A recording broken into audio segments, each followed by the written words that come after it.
Hello. Oh, who made Welcome. it just in time? Yeah, my timing is perfect, isn't it? All right. Welcome, Talking Time with Caffeine, the only podcast where we talk about whatever the fuck we decide to talk about that this week. Today, we are talking about, in my opinion, one of the last good DC movies before Marvel took over the movie industry. But other people might have different opinions. But first, for those that know who you are, why don't you all introduce yourselves? Uh, who wants to go first? I guess I'll go first. Well, my name's Eric. I go by Eric Beerthaler, 92 on YouTube, and I also have a secondary channel called Eric the Tyrannoceratops where I debunk pseudoscience. So yeah, I have been on YouTube since 2009. I've been on since I was a sophomore in high school. I can't believe it's been that long now. I am currently in pre-production on my next movie. I see that Mecha G Zero's in the comments, and Mecha G Zero actually has been cast Ooh, in my upcoming movie. So my upcoming movie is gonna make my other two movies look like they're nothing. My upcoming movie is actually gonna have a legit premiere. So yeah. So that right there tells you a lot, like by how much bigger that my upcoming movie is gonna be. So yeah. Yep. Watch things that piss me off with the movie. hmm. All right. So Well, I can't compare to making a movie, but I've been on YouTube since around 2012 at least. I go by Brasta455 or What's Up 279 on YouTube. I mainly do Let's Plays, live streams. I'm pretty much a gaming channel. okay. That's it. Yeah, I So, kind so of have to go on a hiatus here because my desktop died, so I can't really stream properly at the moment. This is How like did the first it stream die I've done in a again? bit. That sucks. The How did it I die? think the power supply died in it because it literally just shut off completely on us when we were trying to use it, and it just won't turn back on now. Oh, But yeah, I built it around 2012, so it's time for an update. Yeah, yeah. definitely. Yeah. I mean, it's just you kind of freaked me out with that because I got a new computer and I don't want that to die on me like when it's less than a year old. See, I have a plan for the RE4 remake because I do want to stream that. I have an Elgato capture card and the PS5. I ordered it for the PS5, so I'm gonna try and play it that way and see if I can do a stream that way. But I mean, otherwise, yeah, I'm kind of stuck on just really low output on my channel right now because my desktop was the only way I was doing it. I mean, I am getting RE4 remake when it launches, but I don't know if I really want to live stream it because I guess that brings me to my introduction. So I've also got a YouTube channel. I made one in 2009. I deleted it because I was worried my mom and dad were going to find out. Most of the content I made for it sucked ass. But then I came back 2011. I did mainly like Let's Play videos, like game reviews and whatnot. Then I kind of switched to live streaming. But then I just slowly began to lose interest. And like nowadays, I mean, a lot of it has to do with like how I'm feeling. A lot of it has to do with like how my mental state's feeling. But like freaking I don't really like live streaming anymore or like doing YouTube content. I mean, sometimes something will happen where I want to do it, but nowadays what I mainly do is I've made Xbox style achievements for a site called Retro Achievements for like games that you can like emulate. So maybe you could check those out. Latest achievement set I released was for Spider-Man on the Dreamcast. My self-esteem kind of took a hit because the set released with a ton of issues that users were finding. I got yelled at by a couple of people who accused me of releasing it untested, but then eventually I got one user who was nice enough to provide me save states, and I got everything fixed up. But then, like, it was basically just stuff that I just didn't think would be a problem because I did test it and everything. I wouldn't have released it if I didn't think it was fine, but that's beside, yeah. Also, I currently moderate a server for the YouTube channel DL Jado, who I'm actually friends with now. Years of like he was a channel that I watch to this day on YouTube. He's one of the only YouTube channels I keep track of like nowadays because there's not much YouTube stuff I like. So that was pretty nice. In fact, later in the chat, you might see a user called Alma Elma pop in. Alma's is the other moderator of the server, also a good friend of mine. And I also like doing SFM picks. Like I like doing little skits in Source Filmmaker. Nice. But, yeah. Let's see. Me, I started 2009. I first started doing rants about stuff that was pissing me off. Kind of like what Eric does, but much more small scale. I later went to Let's Plays, but I kind of faced off a little bit of them. I'm trying to get back again. I faced off because getting them is much more editing purpose nowadays than actually is gameplay sometimes. So, editing is not my strong suit. I'm working on it. And finally, I went to podcasting because I can talk with other people about stuff. That's always good. I first met Snick in the early 2010s via Let's Play games. Our media point was KH. Through him, I met Brandon. Yeah. Yep. And then a few years and later, also Adam. Oh yeah, and a few years later, I met Eric via making fun of YECs. Yeah. You and I met back in 2019 when I had my debate with Kent Hovind. And strange fact, I may be wrong, but I do believe Eric and Brandon live in the same state. Really? Yep, I'm a Coloradan. Okay, well, I am located in Montana, so. I was way off then. But I guess you're close enough. Right. All right, so anyways, let's get cracking. Let's start talking about arguably the greatest superhero trilogy of all time. Spider-Man. Yeah. Not yet. We'll get there eventually. But what do you think? Do you think this movie was one of the last good DC movies? Well, it's up for debate because people have said that Wonder Woman was a pretty good movie, and James Gunn's Suicide Squad was also good. Yeah, I haven't watched that one yet, so yeah, I've seen it. I imagine it's a lot better than the 2016 one. It is way better than the 2016 one. It's just a shame that it didn't do that well at the box office. Well, COVID was still a big problem at the time it released, so that could be a factor.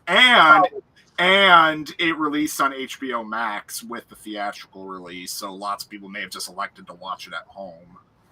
Probably, yeah. Yeah. But so what do you think makes Batman a favorite hero for people? I really think that it's because of how relatable he is, just like the sense of loss. It's something that a lot of people can relate to. And I also think that out of all the superheroes, he's one of the more realistic ones. So I also feel like that plays into it as well. Like the one that doesn't have any power. One of the few ones that don't have any powers. But you could argue like that his wit is his superpower. So yeah. True. I get. Yeah, that's what I was thinking. He's got to use his brains, so he must be hella smart to make all these things that he does. Yeah, And all these gadgets and Yeah. yeah, because he just does all these things and has even gone toe to toe with Superman and kept up just fine. So Yeah. and he's a master tactician. Like, just you never know what he's gonna do. Yeah. That's exactly how he's able to fight Superman, because Superman is like a literal god. Yeah, And Batman, an average human being, is able to go toe to toe with him in a fight. that says a lot. Yeah. yeah, I think this movie was. I might be wrong. I think this movie was one of the first ones that actually, showed that he was using his Wayne Tech stuff to tap into his Batman things. He actually used his fortune to help with this crime fighting. Well, Batman Begins definitely explored it in more thorough detail. That is for certain. But yeah, before Batman Begins, there was Batman and Robin, which utterly tanked at the box office. Everybody hated it, and there was going to be a follow up to Batman and Robin called Batman Triumphant, and it was supposed to have the Scarecrow in that. He was either going to be played by Nicolas Cage or Howard Stern, out of all people. But then, because of the poor reception from Batman and Robin, they canceled that, and there were multiple attempts at trying to revive the Batman franchise. Like, there were talks of doing a live action Batman Beyond movie. Yeah. There were, and it's funny that we mentioned Superman, because there also were talks of doing a Batman Superman movie, and I believe it was going to have Josh Hartnett. Either was going to play Superman or Batman.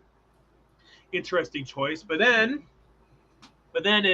inevitably it led us to Batman Begins, and yeah, and I definitely will say that it definitely is one of the better live action Batman movies.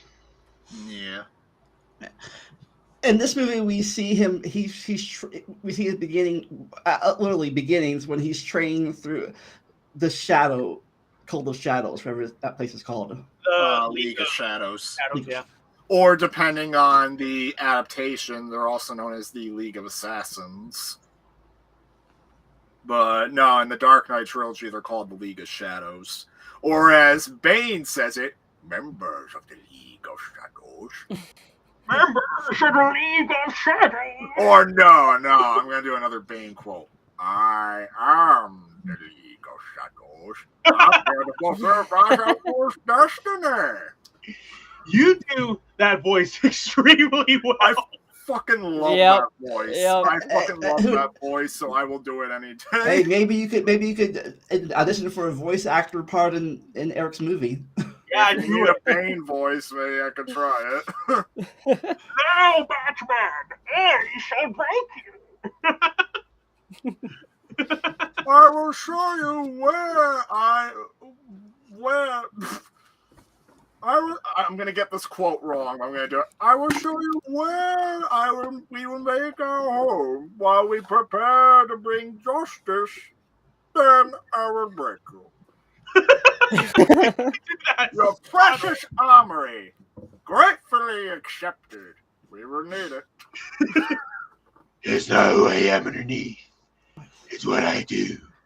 And then we have Christian Bale's Batman voice. Yep. Where are the other jokes going? That one. So let's get to that Hi, part real fast. Almost in chat. Why do you think why he started doing that voice differently? I think he was one that actually disguises his voice from Batman and Bruce Wayne that nobody else does. Yeah, And then ever since Christian Bale really was the one who popularized the raspy voice for the raspy Batman voice. I mean, he's not the first one who had his way to disguise his voice. That honor would go to Kevin Conroy, God rest his soul. May he rest in peace. But and then Christian Bale really upped the ante with his voice in The Dark Knight. And in The Dark Knight, that was when people really were making fun of his. Yeah. Yeah, there was this parody on YouTube like where they're making fun of the scene, like where Batman's interrogating the Joker, and then he's like, "Okay, sound it out." Yeah, I will admit the skits Bat and stuff is are that what funny. Bat sounds like?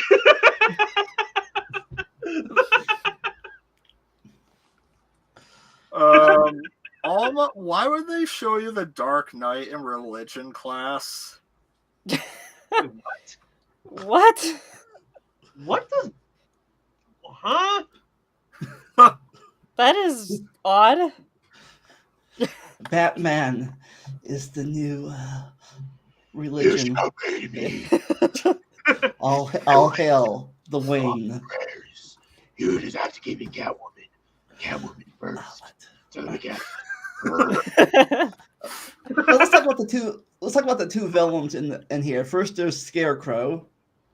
Played by Cillian Murphy, which interesting fact, he actually auditioned to play Batman, but then Christopher Nolan thought that he would make a better Scarecrow. I will say he plays psycho characters really well because the same year the Batman Begins came out, he was the villain of Wes Craven movie Red Eye. Yeah. Yeah, like I remember that movie. Yeah, I really like that movie. Yeah, I think Scarecrow's an interesting villain because he don't have to do anything really. You defeat yourself. Your fears defeat you, and not him. Yeah, which is why I feel like that Scarecrow really was the perfect villain for that movie. But it is a little bit disappointing by the fact that Batman's not the one who defeats the Scarecrow. But yet at the same time, it also was nice knowing that the love interest actually was able to, was actually able to stand up for herself. So it's kind of a double-edged sword.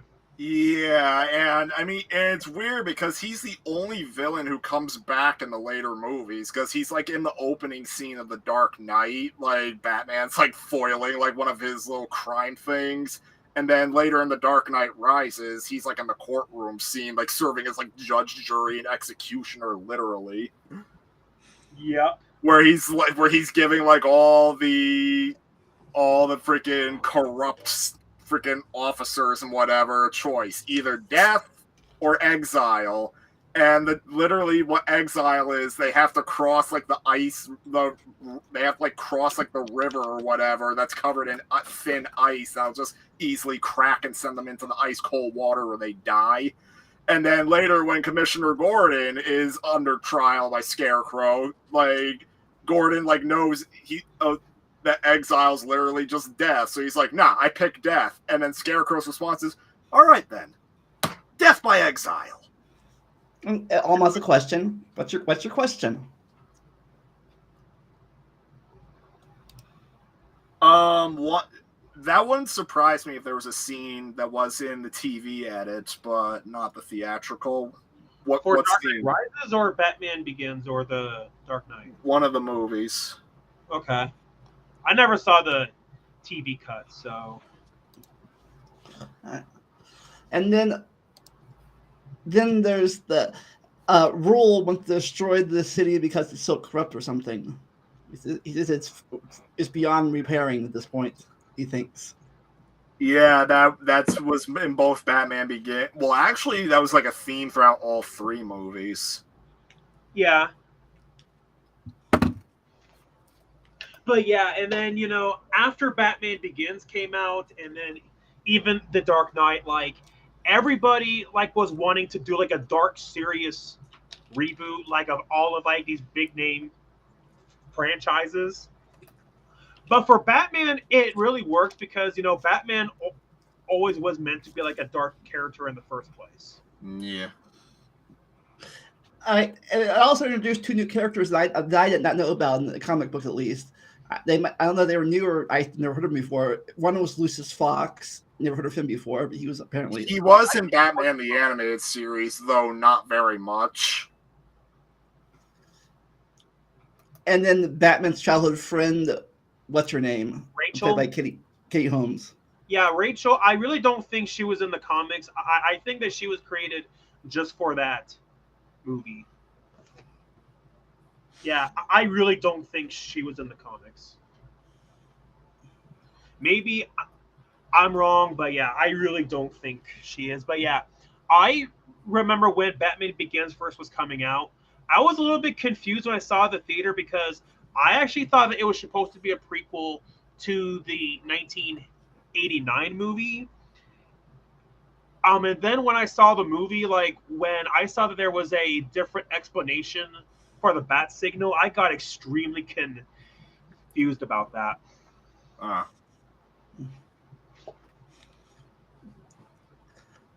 I think the Scarecrow in this movie, I think kind of played the kind of a role similar to Harley Quinn in the anime series. He was a doctor at Arkham, like she was originally. well, I think in most continuity, Scarecrow was like a doctor.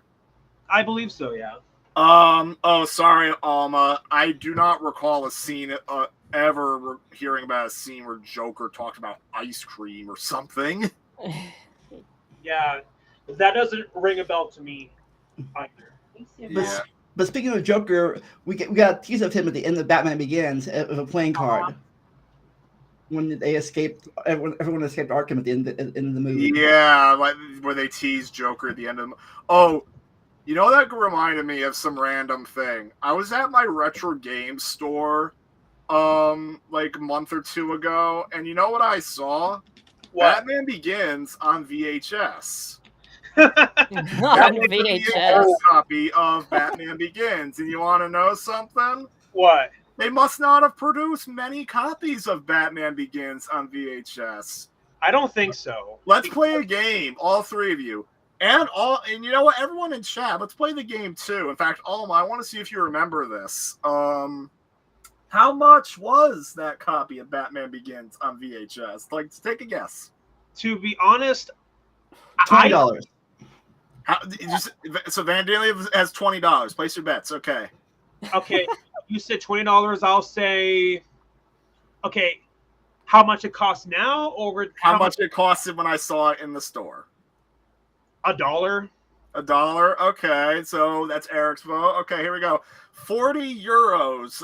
So I'm not sure how much euros it is. 40 euro. Okay, so there we go. That's Alma's vote. Brandon, place your bets. Place your bets. $15. $15. Everybody loses. Alma got the closest to it. 40 euros. $100. What? What? See what the prices are. You know what? I wish we had like a freaking like. All right, Alma, come on down. You get to play the pricing game now. Because I took a picture of it. I took a freaking picture of it. Yeah, I mean, even when Batman Begins first came out, I honestly don't ever even remember seeing a VHS copy at like Walmart or Target or anywhere. So I think at that point the VHS was starting to die down at that point, and DVDs. Yeah, that's what I thought. Blu-rays were almost there at the time, I think. Like, I think the rarest VHS that I'm aware of that's like highly sought after is a VHS of Cars, because Cars, I didn't even know it was on VHS, but no, it was. It was just an exclusive to the Disney Movie Club. Yeah, and according to my research, VHS finally became done for in 2006. Like, the very last movie ever officially released on VHS was A History of Violence. Good movie, by the way. Yeah, it is. But yeah, that, according to my research, is the very last movie ever released on VHS. So I remember reading somewhere that there were reports of Aragon making it to VHS, which would have been after A History of Violence, but I think those were just reports. So no, it's not verified. But man, hearing that name VHS, it makes me feel old. Yeah, I mean, memories of like when I would have to rewind it, like from Movie Gallery and Blockbuster. And then, and then you get pissed off whenever there was that one dirtbag like who didn't rewind it. Right. It's weird. I found it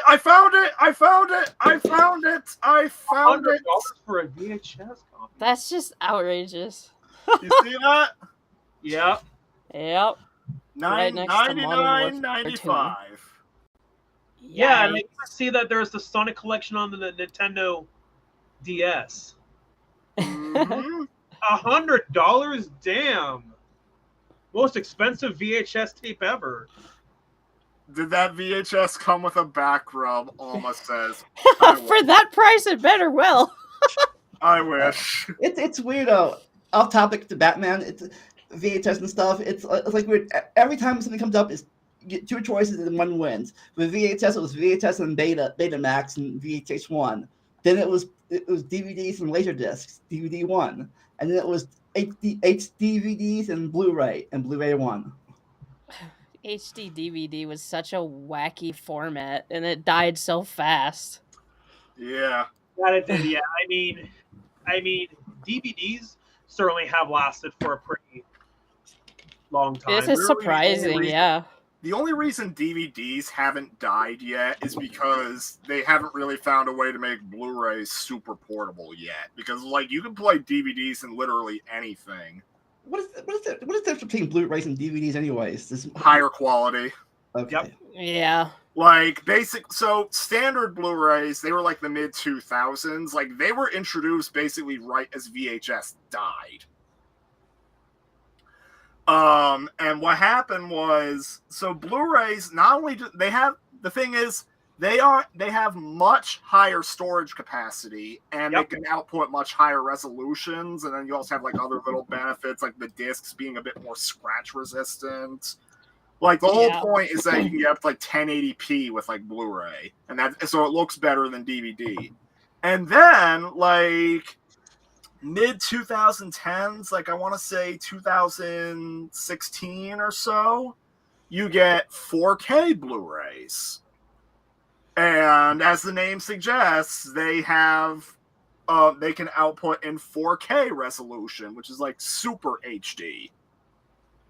And they also have even higher storage capacity. Wow. And I also even remember like 10 years ago, there even was 3D Blu-ray. There was 3D Blu-rays, yeah. Oh, yeah. The 3D craze that briefly happened. I remember that kind of stuff. When they were re-releasing a bunch of movies in 3D. Like Mhm. Jurassic Park, The Lion King.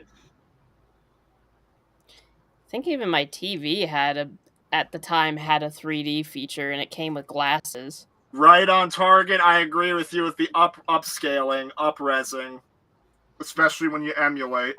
So, because we're on the topic of Batman Begins, out of all movies in the Dark Knight trilogy, that was the only one that I think got a video game adaptation. It was. Now, here's the curious thing about Batman, the video game adaptation. So, Batman Begins got one on the PS, and you know what? Perfect chance to shill for DL Jado. He reviewed that game. Yeah, like they had a game on the Game Boy Advance, the Xbox, PS2, and I believe the Nintendo GameCube as well. It was, I believe, it was on the GameCube. That's the platform Jado reviewed it on. Where is Jado? Okay. So, out of curiosity, why was there not a Dark Knight video game, and why was there not a Dark Knight Rises one? Well, here's the curious thing. Supposedly, there was plans for a Dark Knight game. Like, it was going to be on the PS3. I think EA was going to publish it.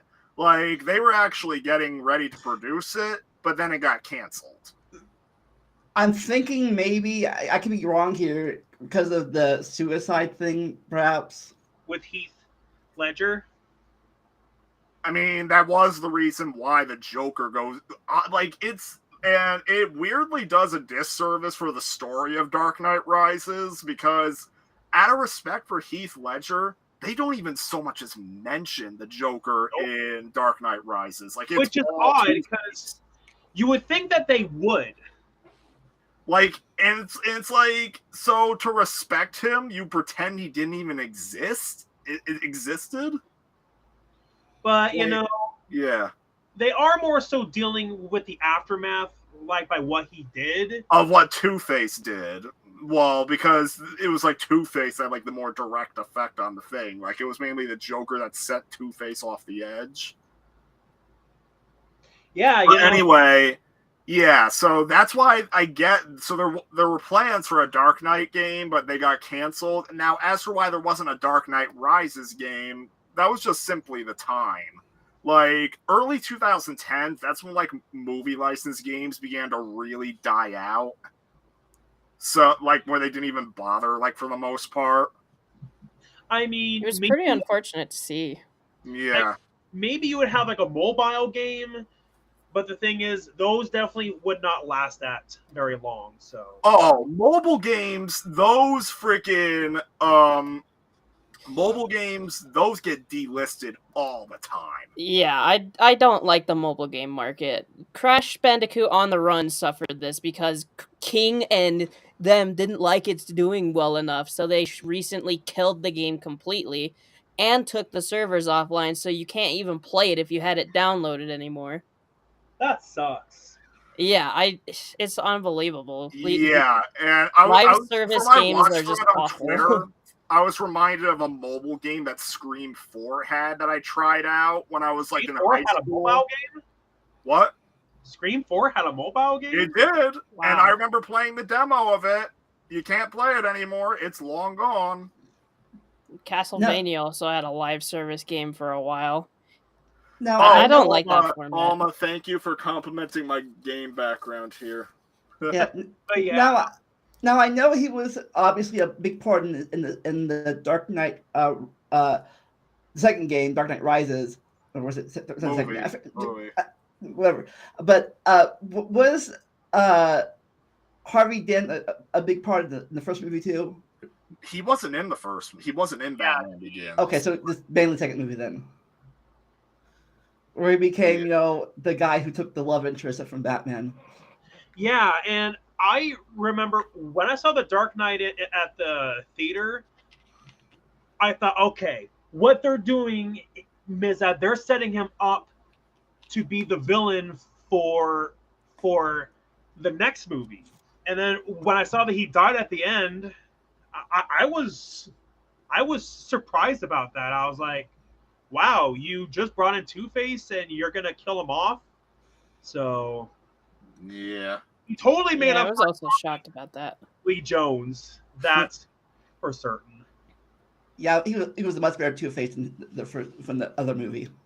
Yeah, Tommy Lee Jones. Yeah, he was definitely a unique take on Two-Face because most versions of Two-Face have his face burned by acid.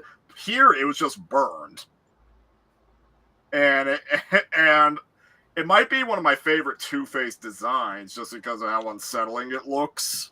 Yeah, it looks genuinely like just melted net flesh. Ugh. They got his design really well. Oh, definitely, yeah. Like, I remember we were watching the Dark Knight trilogy in a class I had in high school, and, like, when they were going to reveal his face, I just remember one of the kids in the class kind of, like, wincing, like, ready for it to come on camera. Because, like, they like, slowly build up to it. And I also like that when he became Two-Face, the event to it, it was one of those choice things. I have two friends, one is in the town, one is in the town. Who are you going to save? Choice type of thing. You're not Superman, you can't... You can only go one way. Okay, so the reason why I'm laughing is because I just randomly remembered. So there was this College Humor Batman parody, like where they were making fun of the part, like where Batman kills Two-Face. Oh my God, have you guys ever watched that video? I can't say I have. Oh, Harvey! Thank God that you're here. Two-Face took Gordon's boy hostage. All right, what do you see?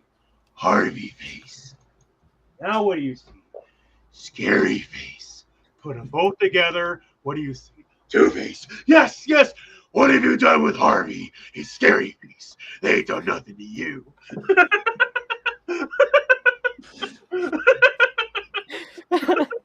I swear that is one of the funniest Batman parodies I've ever seen.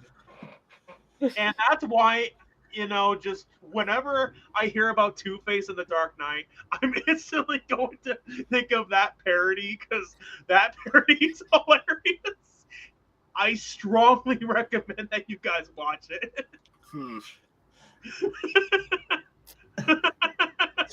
It sounds funny. Take a computer and I'll analyze it with science. Seriously? No. Oh, God. So in the second movie, it starts with a bank robbery, and they start killing each other. All the robbers kill each other one by one. They pass the money around. Yeah, so those masks that they wear during the beginning of The Dark Knight, apparently that's supposed to be a nod to the 1960s show, actually. Really? Yep. Wow. Yeah, it's funny, the 1960s show, off topic again, they did that. That was the one thing I hated about the Power Rangers reboot in 2010. They tried to do the Batman thing with that series, which made it, in my point, stupid comedy more than it already was. So wait, are you talking about the one in 2017 where they're trying to make it more serious? 2010. I think. Oh, I think he's talking about the reversion of the first season. Yeah, those reversions of like the original show. They went bam, boom, boom, sound effects. I never saw that, but I heard it was pretty bad. Yeah, it was the last thing Disney did with the franchise. Yeah, that's probably a good thing. I understand. I think I could be wrong. I think they talked about it one time where they apparently the school bus from the bank went out in perfect line of the other school buses. In the Batman.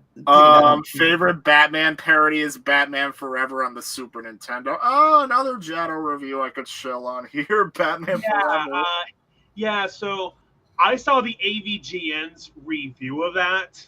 Batman God. Forever on the Super Nintendo. How genuinely mad he got in that video. It was like one of the best AVGN videos. Forever. And just the way he like rants about, you have all these buttons on this controller. Yeah, not enough to work with you.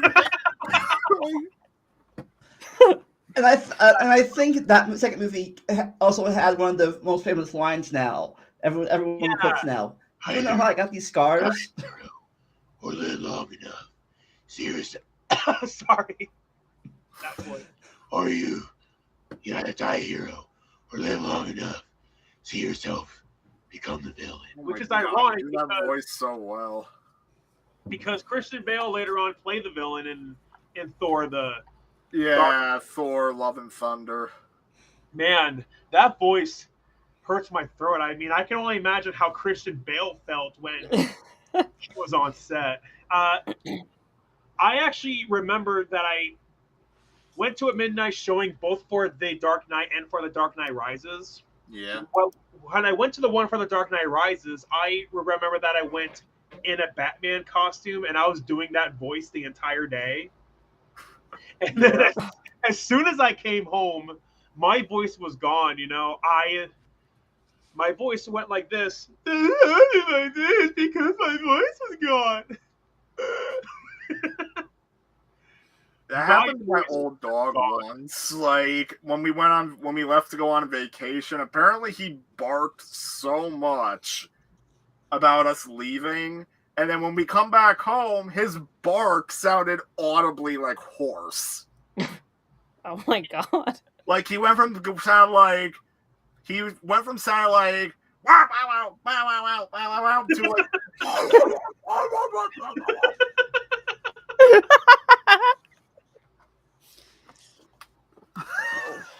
I mean, they recovered eventually, but yeah. Thanks for the compliment. But yeah, one of the coolest scenes in The Dark Knight had to have been when the Joker did his magic trick. I'm going to make this pencil disappear. And then he shoved it in that guy's eye.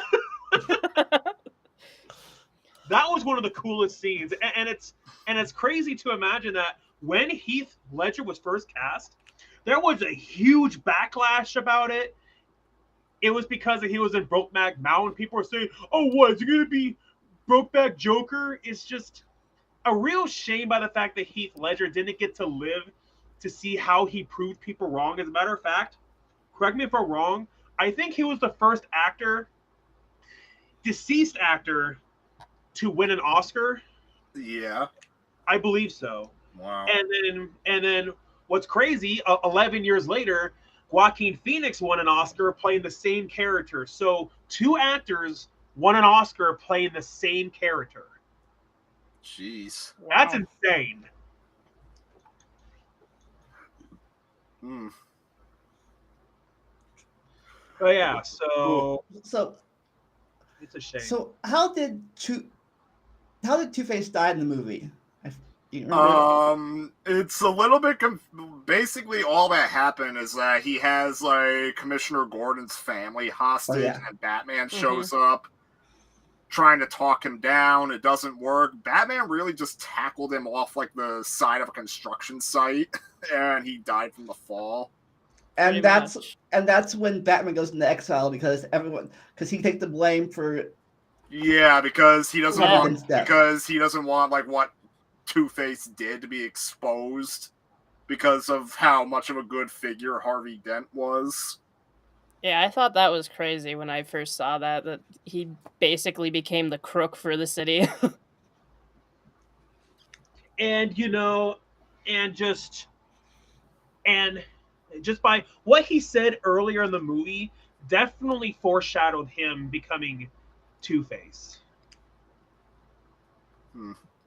And what I also loved about the Joker is like the fact that he had more than one backstory for his scars, and so then because of that, you don't know which is the real one. So, which is pretty accurate to how Joker is like in most incarnations, because literally he changes his backstory like every time, like, and even he probably doesn't have it straight, and that's because Joker's meant to be like a very mysterious character. Which is one of the issues that people had with the 1989 film. Yeah, because the 89 movie gives him not only a very distinct backstory, but one that even connects him to Batman. He's the one that killed Batman's parents. And then the animated series, and it's funny because the animated series references the 89 movie's backstory a little bit, because Jack Napier which is the Joker's real name in the 89 movie, is used by Joker as an alias, but in the animated series, that's just what it is, an alias. Yeah, I think it was the Mask in the Mask of the Phantasm. They did show he was in Mask of the Phantasm. They did show Joker was a gangster, like before he became Joker, but he was nameless, and he was shown to be pretty much just as psychotic as he was before he became Joker. So, yeah. Which brings us... Did Joker die in the second movie? No, he got arrested. Okay.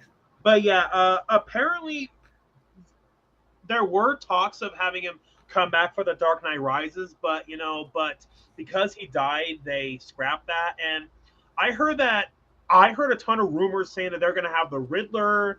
And I remember there were rumors that Leonardo DiCaprio was being approached to play the Riddler. I remember those. And I also remember a rumor saying that Robin Williams was going to play Dr. Hugo Strange. Yeah. That would have been interesting. But I remember when they announced Bane was going to be the villain. Because I remember what's funny is that before we knew who the villain was going to be, Christopher Nolan was like jokingly saying, "It's not going to be Mr. Freeze." We can talk the games a little bit after this. Yeah. What's your dinosaurs? So we gotta get to the chopper. Come on. Come on. Follow me. We got that TTwC chopper. All right, but yeah, here's the thing. When they announced Bane as the villain, I was actually skeptical, only because literally the only incarnations of Bane I had seen were the one from Batman and Robin and the one from Lego Batman, both of which were comical. I honestly think I felt the same. My interpretation of Bane at that time was that he was just a dumb brute. Yeah, I think I was And misled the same way good because of the God, Lego was I game. wrong? Because Bane is actually, in the comics and like the animated series, he's actually one of Batman's most cunning adversaries. Yeah, and Yeah. but yeah, Bane in Dark Knight Rises, he may not be necessarily accurate to the comics because in the comics and in the animated series, he had like that juice or whatever. Yeah, the Venom, the Bane Venom, and he was not at all connected to the League of Assassins And on or top League of that, of Shadows. his mask definitely is very different in the comics and whatnot. But to play devil's advocate, I understand they want to make him a little bit more realistic. So Yeah. Yeah, the other villain in this movie, for the longest time, I almost forgot about her. Talia al Ghul. Talia Ghul. Yeah. And halfway in the movie, I realized, oh yeah, they did date in the cartoon series for a while. Oh yeah. And in fact, I think she's the one that's the mother of Damien in the new comic Damian series. Wayne. Yeah. In the new series.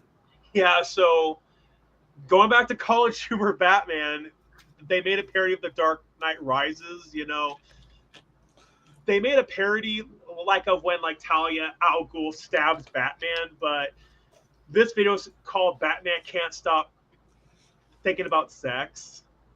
I stabbed you first with my dick. I think Oh I've my seen God. that one actually. It sounds familiar. That one's hilarious. Every single one of those College Humor Batman videos are hilarious. So were any of you surprised, or did you see it coming when they revealed it wasn't Bane that escaped that dungeon? It was Talia jumping that. I didn't see that coming.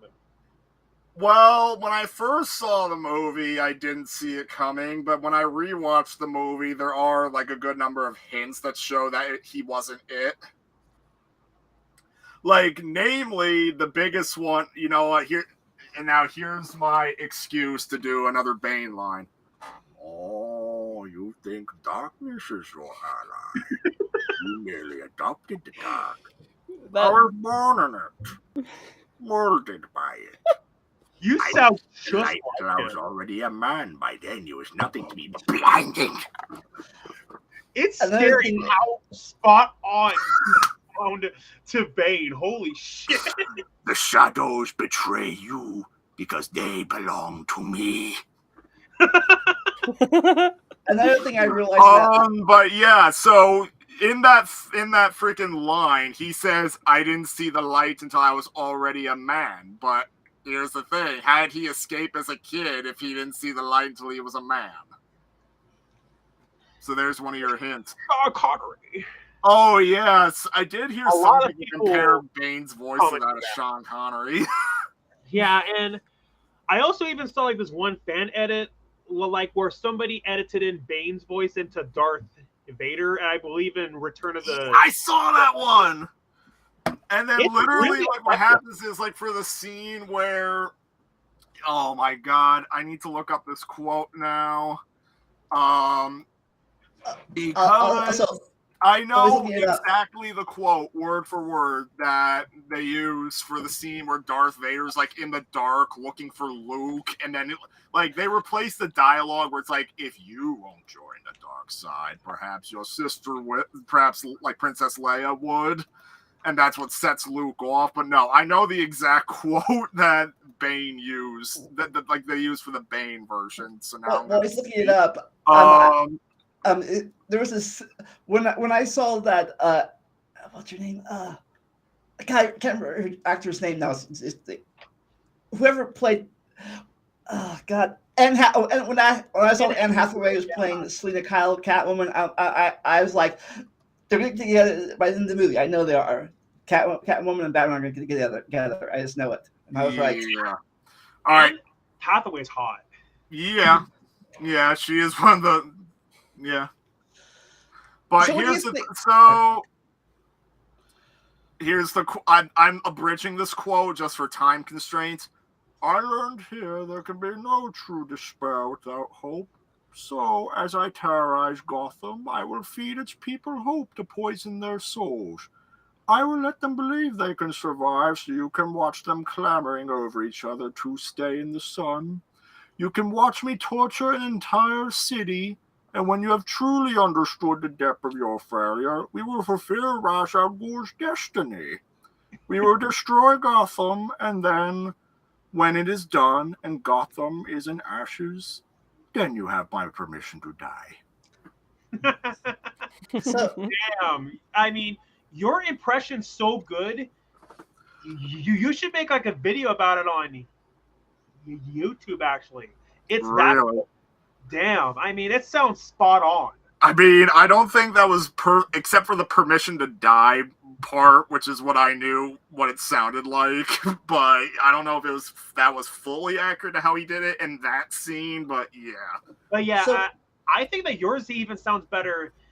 I think your rated impression sounds better than mine. so what do you Patience think? cost you your strength. Victory has defeated you. So what do you guys think about them picking Joseph Gordon-Levitt to play Robin? He technically was Robin, but not really. Yeah. Yeah, it was interesting what they did with that. Because Christopher Nolan made it clear early on that Robin was not gonna be in his trilogy. In fact, I think even Christian Bale said he threatened that he would have left the series if they introduced Robin. What did Christian Bale have against Robin? I don't know what he had against Robin. Maybe the same reason about the lighting crew member that ruined his scene in Terminator Salvation. That was hilarious. Yeah. Now, what do you think that was a deal with you had to lose when escaping the pit? You had to be willing to lose the sport thing to make the jump.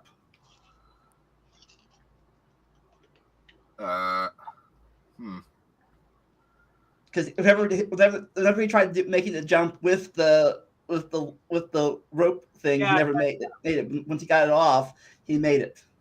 Oh no! I reminded Alma of Hunt Down the Freeman. I mean, now we know where they stole the line from, probably. In fact, didn't Jado say that in his review? But yeah, I just can't believe that The Dark Knight Rises came out 11 years ago. Yeah. Yeah, it's a long time ago. When I saw looked that. back, I Dark was Knight like, Rises wow. is the only one I saw in theaters, by the way. Yeah, I would have saw it because I would have been a kid with my parents at the time, and that's like all the memories I've got of seeing it in theaters. yeah, and then when I saw the midnight showing, immediately the very next day, as soon as I wake up, I woke up to the unfortunate news about the shooting. Yeah, Aurora. Yeah, and like how that guy said he was the Joker, although like that he had his hair orange when his hair is green in like the comics and the movies. Yeah. In fact, that very same theater refused to play the Joaquin Phoenix Joker when it released. Because I can understand why. Yeah. Yeah, I really can understand why, because of the shooting. But yeah, I am just really surprised by the fact that The Dark Knight Rises ended up making even more money than The Dark Knight, because you would think that because of the shooting, you would think that it would have affected its box office. I have a question for all of you. What do you think of the scene where for some reason, he sends all the policemen in the sewers where they get trapped? Do you think that was realistic or not? Sewer, and then Bruce Wayne has to climb his way up. No, like when Bane takes over the city, at the football field, and all the officers are trapped in the sewer. They said, "Let's everyone in the sewers, everyone, all of you, go down there. Oh, you're trapped now." I actually remember during the Super Bowl, around early 2013. It was not long after Dark Knight Rises came out. Somebody actually was joking about how there was a blackout during the Super Bowl, and somebody was saying Bane is gonna show up. If Tom Hardy showed up fully decked out in the Bane costume and doing that the voice, epic. Yeah, I mean, freaking the thing about that scene, I remember, I was even discussing it when I was in high school and we watched that. We were watching Dark Knight Rises, It was all about the scene where like the football field collapses and like you have the one football player running with the football, Running? and like they leave it ambiguous whether he was running away from the collapsing field or if he was just playing football. Yeah. Yeah. I always interpreted it that he was just playing football, and the fact that he was naive, it was because the fact that he never turned his head around until like when he stopped. Yeah, and then of course Bane has like one of his freaking epic speeches. like he has a couple of them. Like right after that. But yeah, out of all midnight showings I have been to, the one for The Dark Knight Rises definitely was the most fun. That out of all the ones that I've been to, the one for The Dark Knight Rises definitely was the most fun. And what was funny, at the movie theater, I actually ran into some of my friends from like high school. It was because Dark Knight Rises came out like the summer after I graduated high school, but because I was wearing the Batman costume and because I was doing that voice, nobody had a clue that it actually was me. Wow. Okay, that's pretty sick. Nice. Nobody had a clue. So what do you think of the ending where Batman faked his death? I was caught off guard when I saw that at the movie theater. It wouldn't be the last time. Yeah. Either. It would I not mean, be. I was a kid, so I genuinely thought Batman was dead. Yeah. And then, like they did the after credit scene, which I'm glad my parents sat through with us for, because everybody else just left. Hmm. Yeah. Are you talking about that scene with like how Joseph Gordon-Levitt, like how it's revealed that his name is Robin? Well, I'm at the scene where at the cafe where Alfred's at the cafe and saw him and Selena Kyle. Yeah. Mm-hmm. That's what I was referring to. Okay.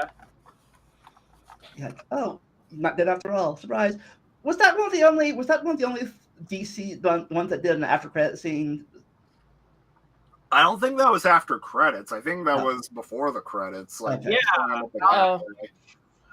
I'm pretty sure that was before the credit. Like it was before the credits, but you are right about the post-credit scene thing. Freaking the DC Extended Universe movies loved doing it because Marvel did it. Yes, Marvel's doing it too, so we need to do it too. We gotta copy their success now. You can't beat them. You should join them. And then literally as the as the DC movies, like DC Extended Universe movies, flunk one by one, you get Bane going, "Oh yes, I was wondering what would break first. Your spirit or your body?" But yeah, So why? I believe Dark Knight Rises was Tom Hardy's big. I believe it was his big break, because what happened with Tom Hardy is that like he was like a very unknown actor for like I think starting the late 90s. He thought he was going to get his big break in Star Trek Nemesis, like in 2002, which actually broke the Star Trek curse of the odd number movies being good and then the even numbered movies being good and the odd number movies being not so good. But no, Nemesis was an even numbered movie, and it was probably the worst of like the Star Trek Next Generation movies. So yeah, Tom Hardy played the villain of that movie, and when it bombed spectacularly, he actually was pretty depressed. I don't blame him. Yeah. But then I don't think that thing is fair either. I always thought 3 was a good movie. Well, 3 was considered good. Just thing is, 2 came before it. 2 was considered one of the best sci-fi movies ever made. Yeah. And 3 was just merely good, not great. And 4 was this comedic genius, I think. Well, 4, when I saw 4, I was done. I actually thought it was freaking amazing to put the Star Trek cast like in what was then modern day. Yeah. So So why do you think, after all this good success with the trilogy, the next Batman movie, Batman vs Superman, in my opinion, was just a bomb? Well, the answer to that's real simple. It's that DC was moving way too fast and trying to build a universe like Marvel. Yeah, and on top of that, we also saw a repeat of like when young Bruce Wayne fell into the well and then the bats surround him. We already saw that at Batman Begins. Mm-hmm. So, yeah, Batman versus Superman or Batman v Superman. It was not a good movie, but it's not Ben Affleck's fault. It was just the script was terrible. Oh yeah, god awful.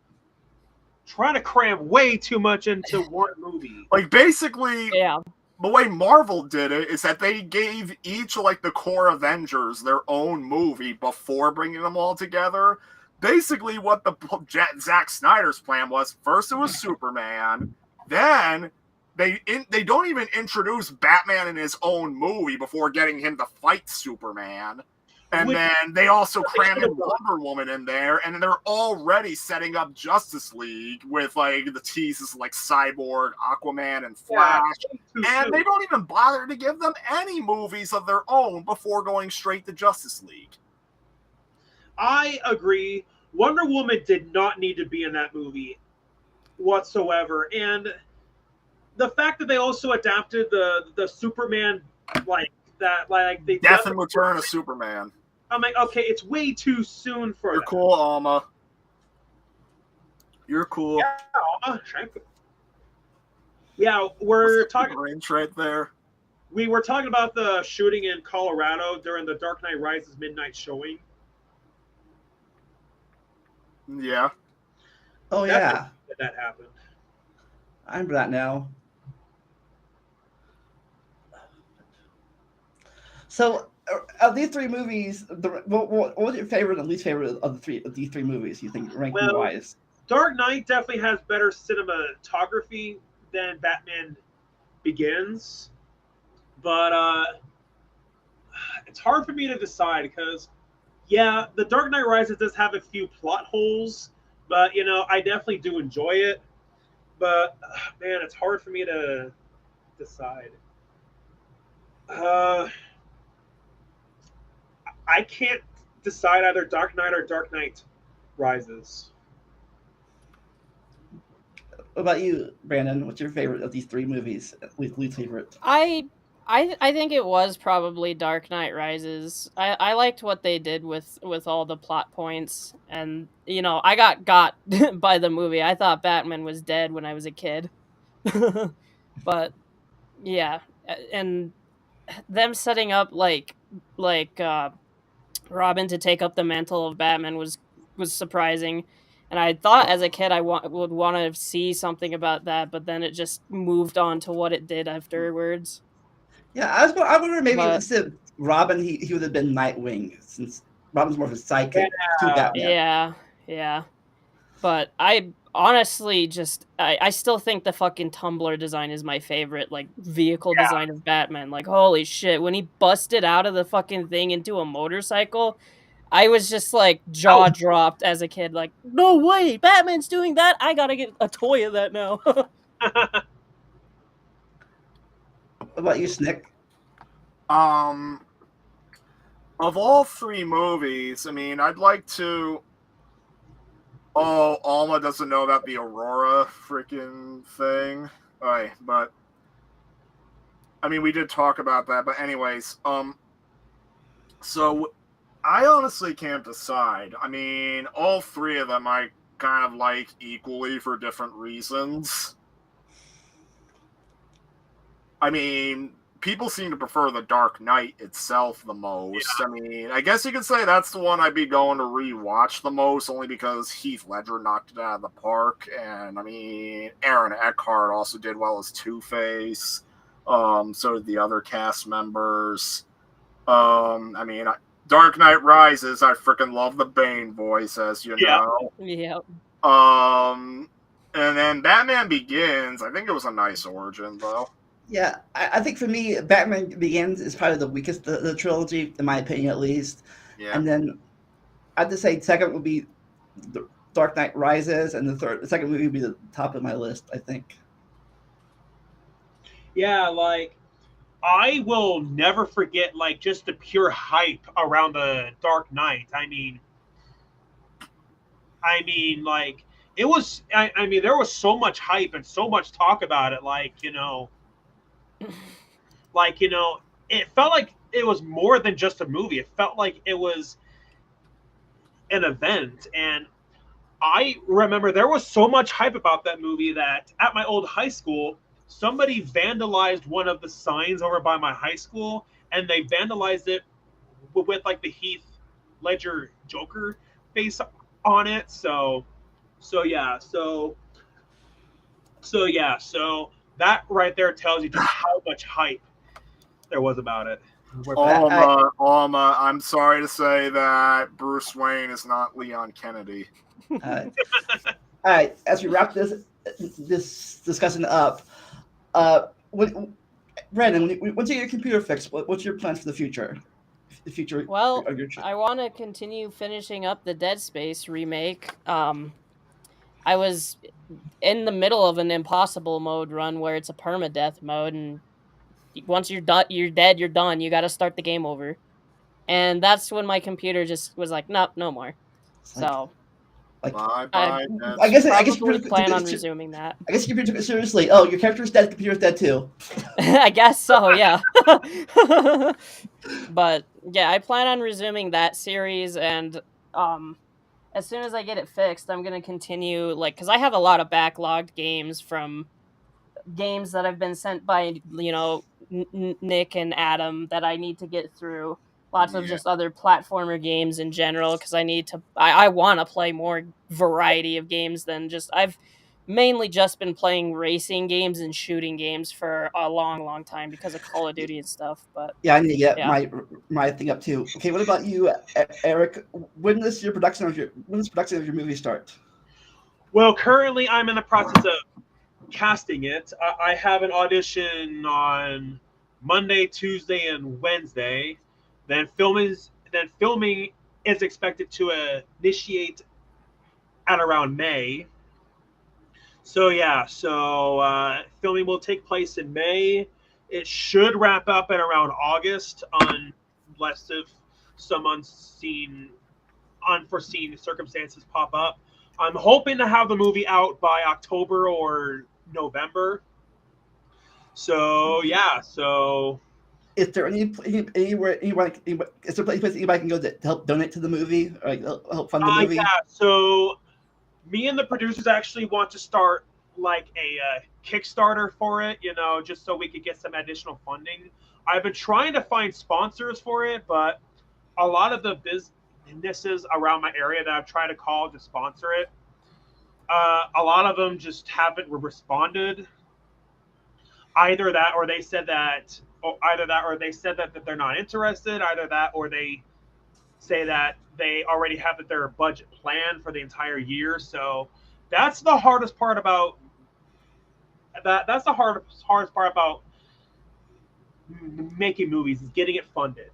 Getting a good producer for sure.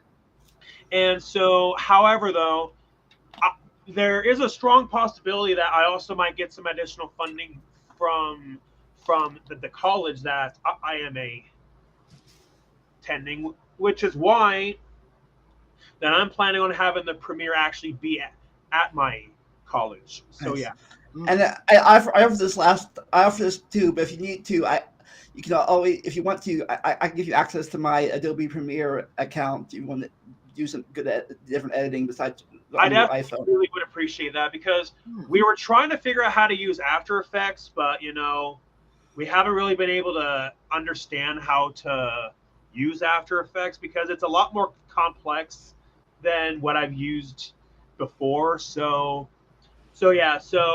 if any of you know anybody who has used After Effects, I definitely would appreciate it because in my next movie and the movie after, there definitely is going to be a lot more visual effects. So So I've used After Effects a little bit. Like I'm not like great at it, but I've used it. Yeah, I can't afford After Effects. I pay $20. I pay like $19 a month myself for Adobe Premiere by itself. After Effects would be another even more expensive. I can't afford. Unless you pay Right for the now. Creative Cloud, which is like $50 a month. Yeah. Yeah, it's But- ridiculous. Like there Anyways. is like I cannot believe that Adobe expects people to pay that monthly fee and giving them no think it's option of bullshit. any kind to just pay for everything all at once. yeah, exactly. You know, Because I they would- used to with like the Adobe CS5, CS6. Yeah, that's like what I learned how to use because Yeah, okay, like I they used used to to have do everything like like on a titles Blu-ray and disc that stuff you for can high just school in install. After Effects, Yeah. but I know years ago, Brandon offered, to get all of us a free version of it, but I can never get it to work. I never get the download. yeah, that's So because what I learned how to do with After Effects in high school was on a legacy version of After Effects. Like I used to make very very high school level titles for that their media thing that they would broadcast to the school. I But eventually beyond that, I have done nothing with newer After Effects. I just gave in and paid for the basic Adobe. Well, anyways, for my channel, I have nothing scheduled right now for next week, but things can change. But in 2 weeks, me and my friend, the Venerable Bede, will be talking about the end of Anglo-Saxon England and how the Normans conquered it. So if you're into England, come check it out in 2 weeks. But until then, everyone, we'll see you all next time. Never stop learning. Enjoy the randomness. We'll see you then. later, everybody. Bye. Bye bye.